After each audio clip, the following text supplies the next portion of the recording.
Chapter 16. Farewells and New Beginnings. It was Rat who decided that Toad's recovery should be marked by a lunch. "It's too easy," he said, "to let significant events pass by without notice or celebration. Perhaps it's because we usually only recognize their importance after the event." For reasons best known to himself, Rat chose to hold this event at the Red Lion, an old coaching inn with a central courtyard and wood-panelled dining rooms. The waiters seemed as old as the building, with drooping moustaches and long white aprons which reached down to their cracked black shoes. Even before Rat entered, he knew what the menu would be: brown Windsor soup, roast Norfolk turkey with chipolatas, followed by sherry trifle, some dried cheddar, coffee extra. He arrived first in order to check that the private room he had booked was properly laid up. Rather to his surprise, the appearance of the room, called the Isis Room, was excellent. The table laid with gleaming white starched cloth and napkins, sparkling glasses, and heavy old-fashioned cutlery. He studied the wine list, and, as he expected, saw several wines of good vintage and reasonably priced. He ordered a couple of bottles of claret, and then he repaired to the bar to await the arrival of the others. He ordered a pint of his favourite beer, OBJ, which stood appropriately for "Oh, be joyful," and in a spirit of great contentment leaned on the bar and quaffed his ale. The next to arrive was Toad. He was feeling relaxed and at ease, and was looking forward to meeting his friends and telling them all that had happened. But as he walked casually through the courtyard, having leant his bicycle against the hotel railings and straightened his new cricket club tie, his legs turned to water, for he recognized exactly where he was, and the events associated with the place flooded over him. For this was the Red Lion, the very inn where, having escaped from his reforming friends years ago, he had eaten an enormous lunch, and then, oh horror, he could scarcely continue, he had stolen a beautiful motor car and driven straight to prison. Luckily at that moment Rat appeared at the hotel doorway, and in his sensitive way he said, "Hello, Toady. You look as if you've just seen a ghost. You're the first to arrive. Come on in and I'll buy you a drink." Regaining his composure somewhat, Toad followed Rat into the bar. The oldest waiter gave him a long and inquiring look, but Toad was able to stare back and handed him his coat to hang up. "What will you have then?" asked Rat. "Pint of bitter?" "Certainly not," replied Toad. "You can always have a brandy and soda." "Nonsense, Toad," replied Rat with some spirit. "I can remember many times when you've had a beer." "Name one," said Toad, practicing his new-found assertiveness.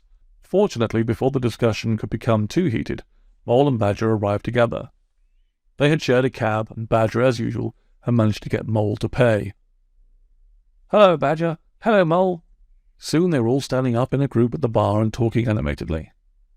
"Good idea of yours, this lunch, Ratty," said Badger in his kindly way. "Well done." Rat half thought he might have had his head patted. Toad was telling Mole one of his tall stories, and Mole was saying, "Really?" and "Then what happened?" But in fact he had heard it before, and was thinking about lunch.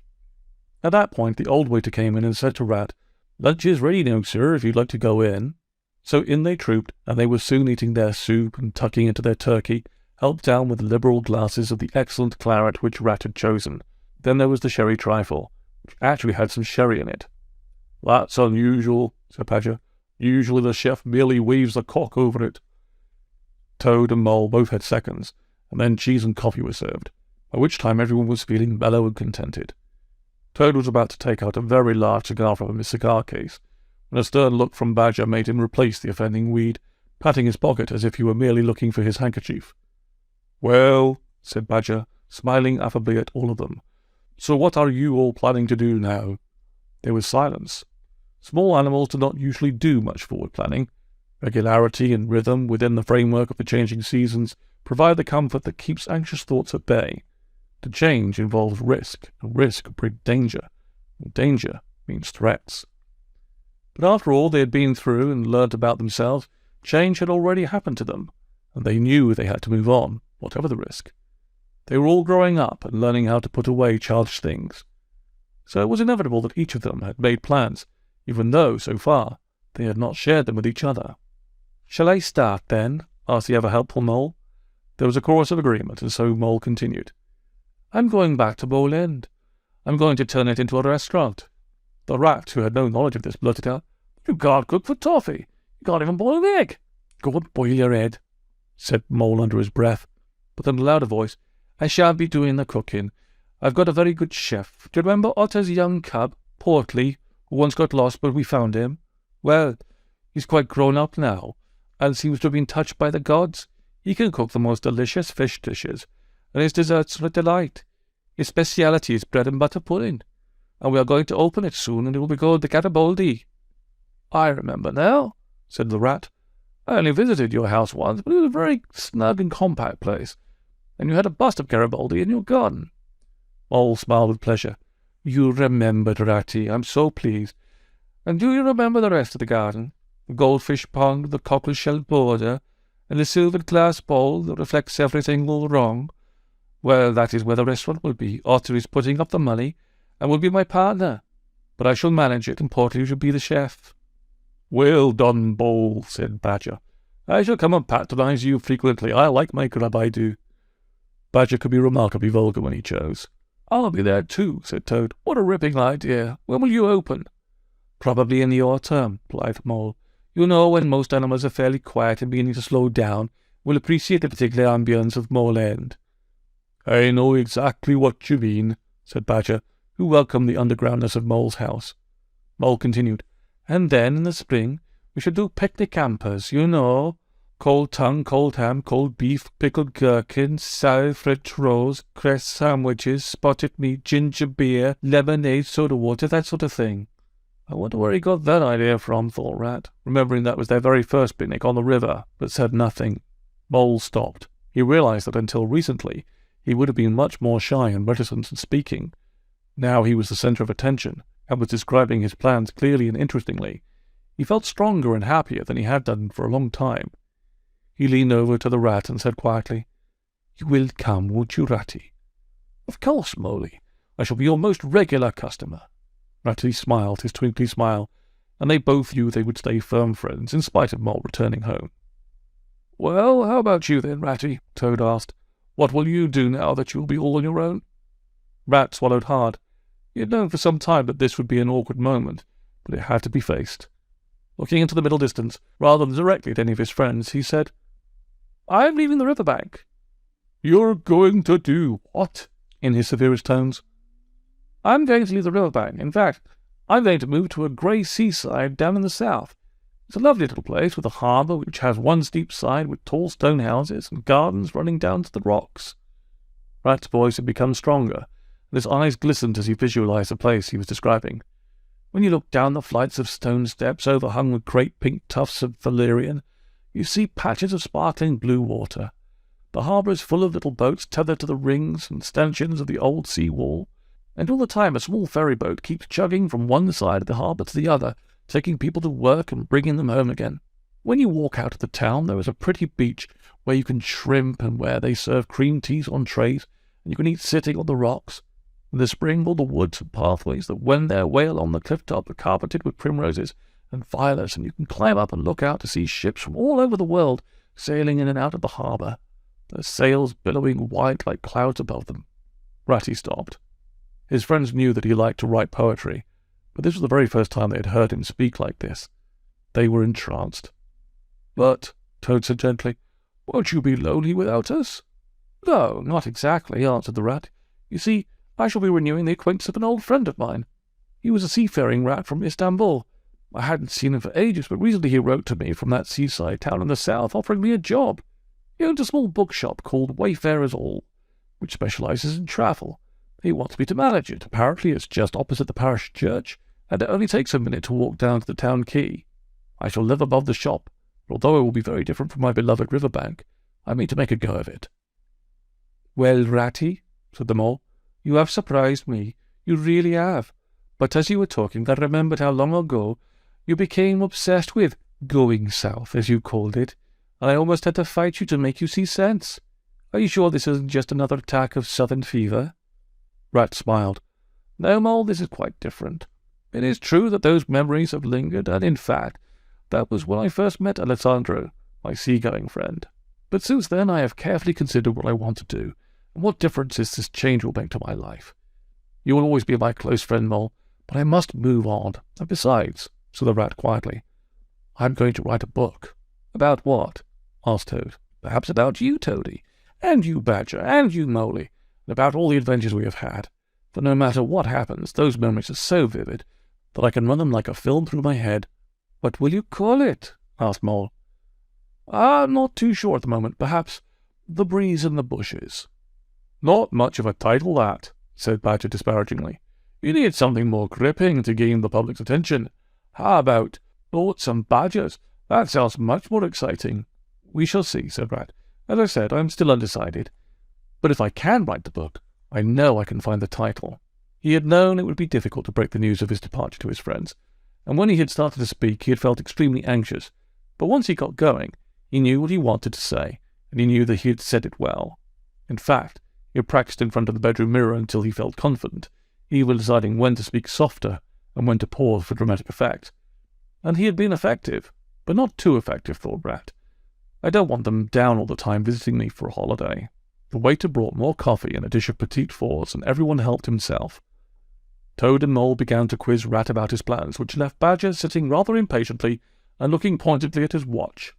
"So, I expect you're all wondering what I'm going to do," he asked. "Yes, of course we are," said Toad warmly. "You know we are. It's just that Mole's and Rat's plans are so surprising and exciting." "And you don't think mine will be, is that it?" Badger asked aggressively. "No, of course it's not like that," said Rat. "Tell us your plans." "Stop acting like a baby," thought Mole, at the same time looking at Badger with polite interest. "Well, all right," said Badger, somewhat mollified. "But you'll all need to pay attention, like Mole here, because I have some very important news." The others composed themselves, feeling that they had just had a wigging from the headmaster. "As you all know, for a number of years, I have given a great deal of time to local affairs. I have been proud to represent the many simple and mainly honest folk who live in the wildwood. There are many important issues which have to be dealt with, like keeping out the developers who want to build horrid bungalows on the edge of our wood, and which would increasingly encroach on where we live, or stopping them building a road through part of the wood for your wretched poop-poops, Toad." Toad was about to protest and say that that was a long time ago, and nowadays he bicycled everywhere, but Badger's stern looks and loud voice made him keep quiet and look suitably apologetic. But as Badger went on, Toad knew that what he was saying was true. Badger was a patrician, and, not surprisingly, many of the smaller animals in the wildwood looked to him for a lead in local issues and felt safe under his protection. Badger had got elected onto the parish council, and then onto the Wildwood Rural District Council, and had worked hard to protect the wood and its inhabitants. In another age he would have been a green, but for Badger it just seemed natural to preserve the habitat where they all lived and on which they depended for their sustenance and life itself. "My philosophy has always been," Badger continued, his half-moon glasses on the end of his nose, giving him an air of wisdom and authority, "that there should be one nation, and, therefore, one wood. We need to integrate people, not split them apart and drive them into factions. Those of us who have been blessed with the world's goods have a responsibility towards the deserving poor, and I like to think that I have contributed towards this by setting up our local Woodlands Hospital, of which I have the great honour to be chairman." He paused, waiting for the round of applause, but none came. "Well, I'm blowed," thought Mole. "He's a blessed Tory, and it's as if he's giving us an election manifesto. I'm not having that. Do you think I'm one of the deserving poor? I'll show him." But Badger moved on, allowing no room for interruptions. "Individual freedom, with proper concern for the less fortunate, can only exist within the framework of the law. Those who break the law must be punished, and punished severely if the crime warrants it." At these words Toad had gone pale and was fingering his tie as if it were preventing his breathing. The memories of his appearance in court before the magistrate and his subsequent incarceration could still come back and give him the horrors. "I say, Badger," said Rat, "steady on, remember who's here." Badger stopped instantly. Although he could be pompous and bossy, he could also be warm and caring. "I say, Toad, I didn't mean you. I just wasn't thinking. Careless of me. Please forgive me." "All right," said Toad, "but I am still very sensitive about that issue." "Of course you are," replied Badger. "I have always believed that if someone pays their debt to society, as you have, Toad, then they should be fully rehabilitated and integrated into society." At these kind and generous words, Toad felt much better and poured himself another coffee.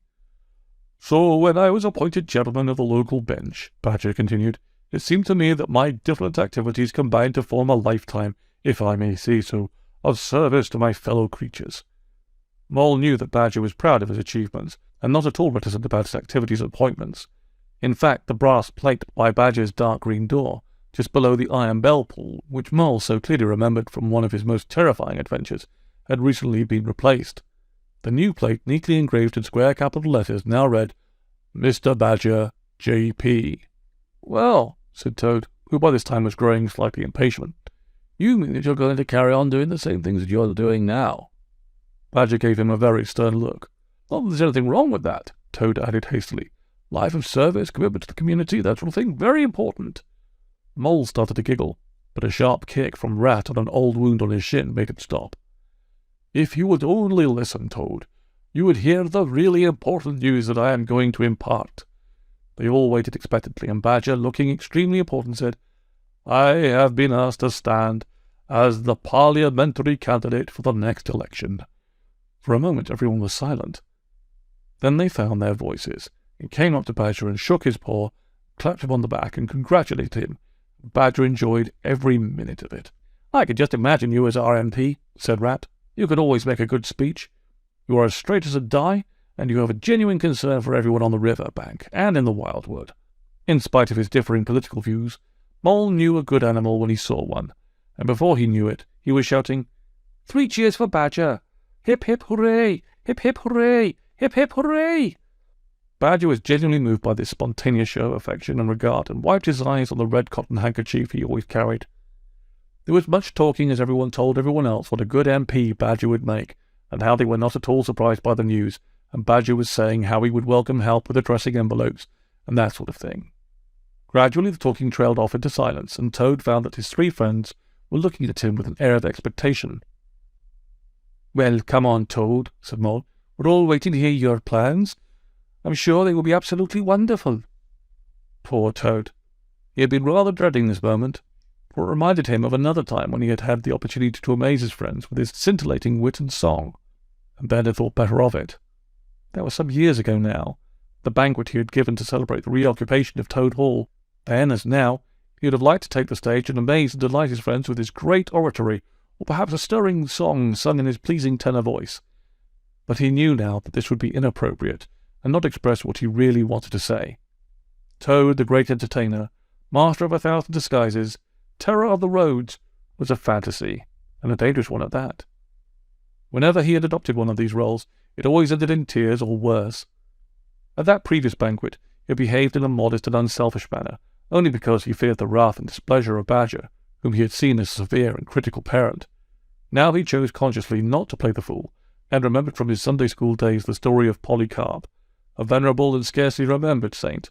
Polycarp was about to be martyred, when he heard a voice saying, "Be strong, Polycarp, and play the man." So Toad said to himself, "Be strong now, and play the toad." "Well, look, you fellows," he said, quietly yet firmly, "I certainly have made some plans, which will have a great effect on my life, although you may think them dull. You see, I've taken a job." "What?" said Badger in utter amazement. "You mean you're going to undertake paid and gainful employment?" "Yes, I am," replied Toad, looking Badger unflinchingly in the eye. "In fact, I have already started." Rat fidgeted in his chair. Trust old Toady to amaze us, he thought. "But what is it?" Rat asked. "What exactly are you going to do?" "I'm going into estate management. As you all know, I've spent a lot of my time managing the hall. It's not been all caravanning and driving fast cars, you know." Here Toad tried to look severely at Mole, but he could not keep it up. He started to grin, and then he laughed with Mole, and then all the others joined in. "That's nice," he thought. "For the first time that I can remember, they're all laughing with me, not at me." "No, but seriously, you chaps, there is a lot of work to do on the estate, seeing the whole farm is properly managed, cutting and planting timber and that sort of thing.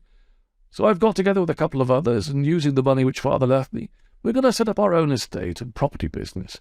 Because of my particular experience, I shall be looking after the better end of the market, such as riverside residences and country estates." "The snob end, more like you," thought Mole. "I have to tell you, Toad," said Badger, "that I am both pleased and delighted. I know that your father would be equally pleased, and not a little surprised. Well done, Toad."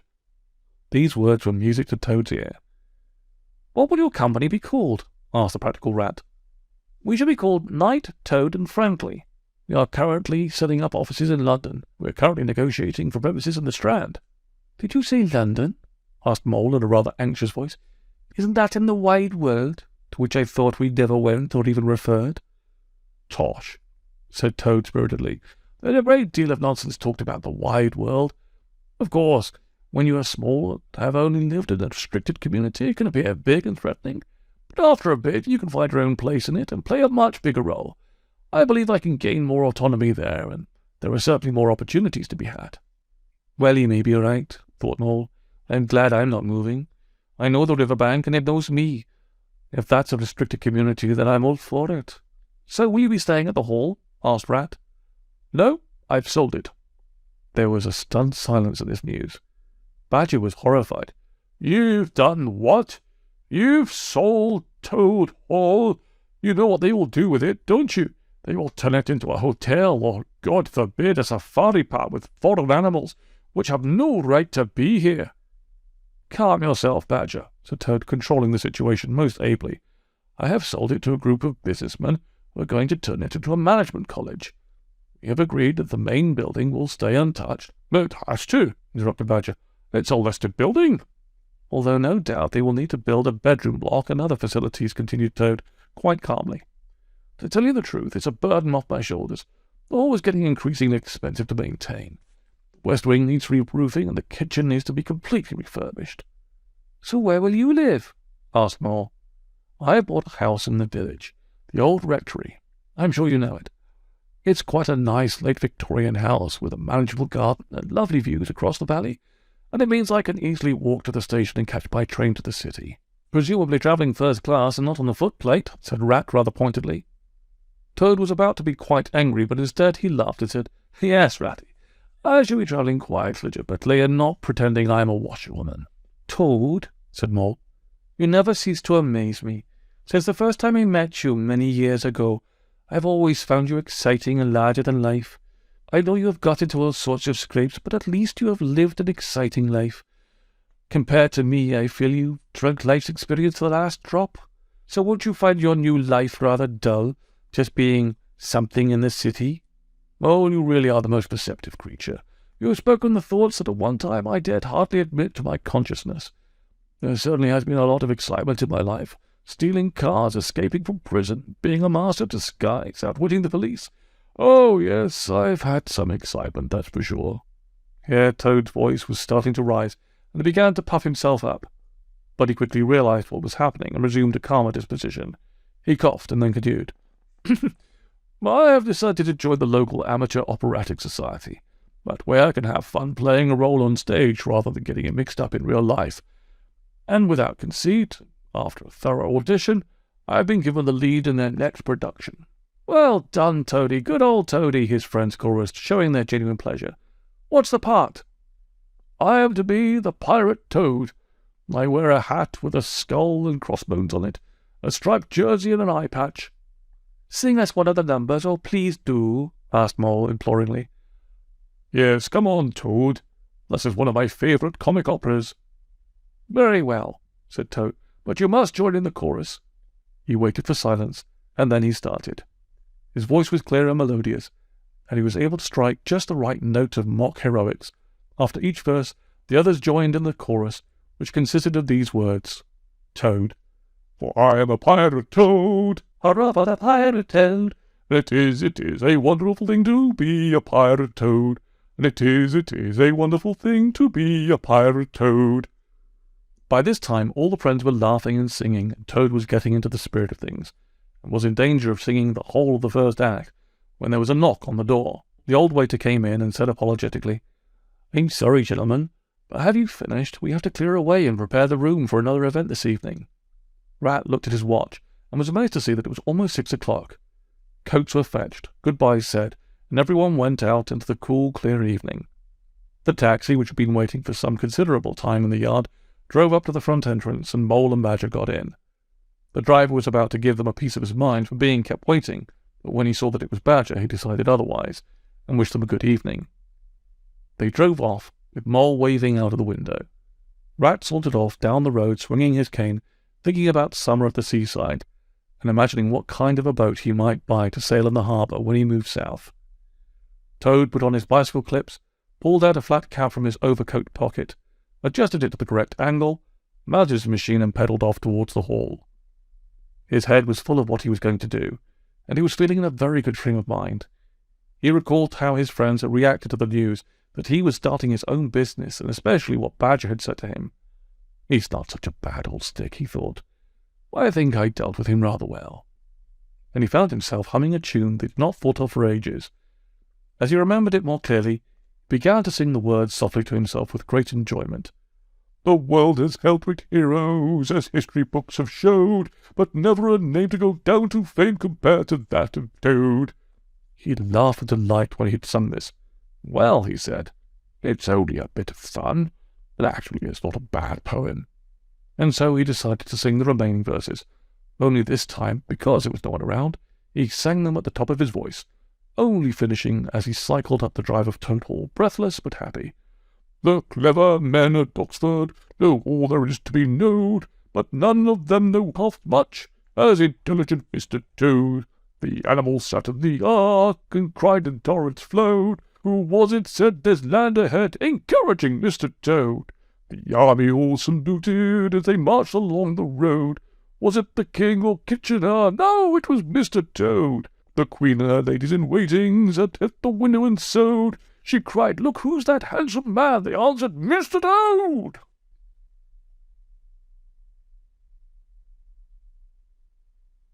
That is the end of Counselling for Toads, a psychological adventure, by Robert de Board, performed by Julian Franklin.